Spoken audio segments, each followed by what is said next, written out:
नमस्कार मित्रों, अगर आपको लगता है कि फिनटेक सिर्फ बड़े लोगों की टेबल की चर्चा है तो आज का वीडियो आपको चौंका देगा। सोचिए, आपका फाइनेंशियल डेटा, आपकी आमदनी, आपके सारे इन्वेस्टमेंट, यहाँ तक कि आपकी ईएमआई, आपका घर, आपका लॉस, सब कुछ महज एक ऐप में समा जाए और सिर्फ 24 रुपए में आपकी आईटीआर फाइल हो जाए। क्या ये बस सस्ता है या भविष्य के लिए खतरनाक भी? देखिए, डॉलर के पीछे भागना तो अब पुरानी बात हो गई है, अब डेटा की दौड़ शुरू हो चुकी है। ऐसे में रिलायंस जियो ने मार्केट में आकर सबको हिला डाला है और लोग तो ये कह रहे हैं कि अरे भैया, अब तो सीए की दुकानें बंद। जी हाँ, लेकिन सब कुछ इतना आसान भी तो नहीं है ना। आज की चर्चा में हम इसी राज से पर्दा उठाएंगे कि अंबानी का ये फिनटेक धमाका आपके लिए वरदान बनेगा या फिर मुश्किलों की वजह। दोस्तों, वीडियो में आगे बढ़ने से पहले चैनल को सब्सक्राइब करके बेल आइकन के बटन को जरूर दबाएं। इससे हमें ऐसे वीडियोस आप तक लाने में हमारा मोटिवेशन बना रहता है। अब जरा मन में सवाल उठाइए, क्या आपने या आपके परिवार में किसी ने कभी आईटीआर फाइल करने के लिए किसी सीए की शरण ली है क्या? ऑब्वियसली ली होगी। वही चार्टर्ड अकाउंटेंट जो हर साल 500 से 1000 रुपए की फीस मांगता है एक फाइलिंग के बदले। उसी सर्विस के लिए जियो और टैक्स बडी की जोड़ी लेकर आई है मात्र 24 रुपए का ऑफर, और सबकी नजरों में बस यही घूम रहा है कि क्या बात कर रहे हो, इतना सस्ता।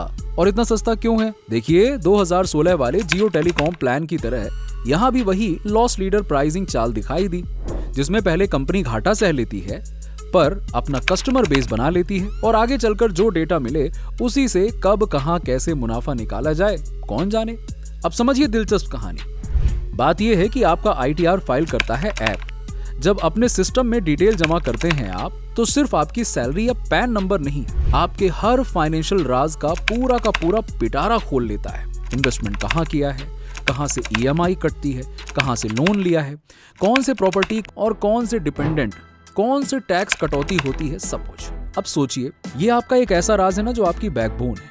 इतने राज एक ऐप को सौंपना कहीं भविष्य में गेम ना बदल दे, क्योंकि जब आप आई एग्री पर क्लिक करते हैं तो कितने लोग सचमुच में प्राइवेसी पॉलिसी और टर्म्स एंड कंडीशंस पढ़ते हैं? पॉपअप बार बार आता है, आप थक हार कर अरे चलो आई एक्सेप्ट करके आगे बढ़ो, नहीं तो ऐप चलाने को मिलेगा ही नहीं, और इसी चक्कर में आप एक्सेप्ट कर लेते हैं। बस यहीं से खेल शुरू होता है। देश का डिजिटल लॉ प्रोटेक्शन एक्ट 2023 बना तो है, पर 2025 में भी केवल 16% लोगों को ही इन अधिकारों जैसे कि कंसेंट विड्रॉ करने का हक की पूरी जानकारी है। 56% जनता को पता ही नहीं है कि उनका डेटा कैसे इस्तेमाल होगा। अरे भैया, सस्ता है, फाइलिंग हो गई, बाकी का बाद में देखा जाएगा। यही सोच सबसे ज्यादा खतरे की घंटी है। और मजे की बात पता है क्या है? लोग खुद इसे स्वीकार करते हैं। डिजिटल लिटरेसी या फाइनेंशियल जानकारी के मामले में देश अभी भी काफी पीछे है। इतने में ही कंपनी के पास में पूरा ग्राहक का फाइनेंशियल डीएनए तैयार हो जाता है। अब देखिए, जियो यहाँ सिर्फ आईटीआर तक सीमित नहीं है। Insurance, mutual funds, gold investment, loan, broking, payments, हर दरवाजे में आपकी जिंदगी में घुसना चाह रहा है। ब्लैक रॉक जैसी ग्लोबल कंपनी के साथ पार्टनरशिप कर इंजीनियर डेटा का इस्तेमाल करके वो हर बैंक, हर स्टार्टअप, हर फिनटेक में दिखाएंगे। क्या वो सिर्फ सस्ती सर्विस है? ना ना ना ना भैया, डेटा इज गोल्ड। यही तो बात है। आपके सारे फाइनेंशियल डिटेल्स अगर किसी के पास हैं, तो वही तो आपको भविष्य की हर सर्विस बेच सकता है, आपकी कैपेबिलिटी समझ सकता है कि आप क्या खरीदने में, कहां खरीदने में, कैसे खरीदने में इंटरेस्ट रखते हैं। कभी इंश्योरेंस, कभी लोन, कभी म्यूचुअल फंड्स, ये लो, और सब कुछ घूम फिर के रिलायंस का होगा। यही तो है असली क्रॉस सेलिंग का खेल। देखिए, पिछले साल 9 करोड़ से ज्यादा लोगों ने देश में आईटीआर फाइल की, यानी कि 9 करोड़ नए खाताधार, जिनकी सारी की सारी फाइनेंशियल हिस्ट्री एक जगह जमा हो गई।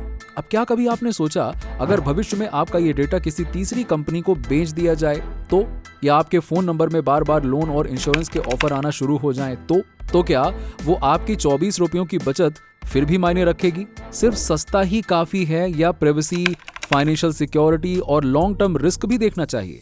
फिनटेक की दुनिया देखिए तेजी से बदल रही है और भारत की डिजिटल रफ्तार 87% तक पहुंच गई है। 2030 तक ये ग्लोबल मार्केट 1.5 ट्रिलियन डॉलर की ऊंचाई तक पहुंच जाएगा। तो जाहिर सी बात है, जियो, पेटीएम, फोन पे जैसे हर दिग्गज अपनी अपनी डिजिटल जड़ें गहरी करने में लग चुके हैं। आसान भाषा में कहूं तो आपका डेटा आपकी ताकत बन जाएगी। फिर सवाल ये उठता है कि क्या भारत की जनता प्राइवेसी को लेकर सतर्क है?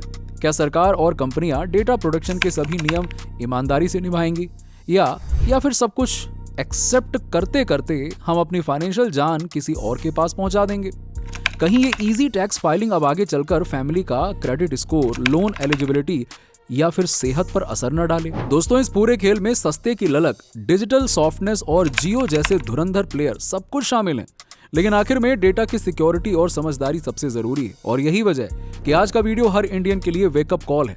जागिए, जानिए, सवाल कीजिए, क्या सच में सस्ता ही अच्छा होता है, या अपने फाइनेंशियल फ्यूचर की चाबी कहीं और आप सौंप रहे हैं? भैया 24 रुपए में हिसाब किताब तो फाइल हो जाएगा, लेकिन कहीं पैसा बचाते बचाते अपना डेटा तो नहीं गवा बैठे, क्योंकि वही है आजकल सबसे कीमती चीज। कहने को तो डिजिटल इंडिया पर अपनी फाइनेंशियल पहचान का ख्याल खुद ही रखना पड़ेगा। जी हाँ, पर पूरा सच जानिए, सोचिए और अपने दोस्तों को साझा कीजिए। फिनटेक की इस क्रांति में आपका क्या रोल है और आपको खुद को कितना जिम्मेदार बनाना है? दोस्तों, ये जानकारी अच्छी लगी हो तो इसे लाइक और शेयर जरूर करें, ताकि ऐसी ही जानकारी दूसरों को भी मिले। धन्यवाद। वंदे मातरम। जय श्री कृष्ण।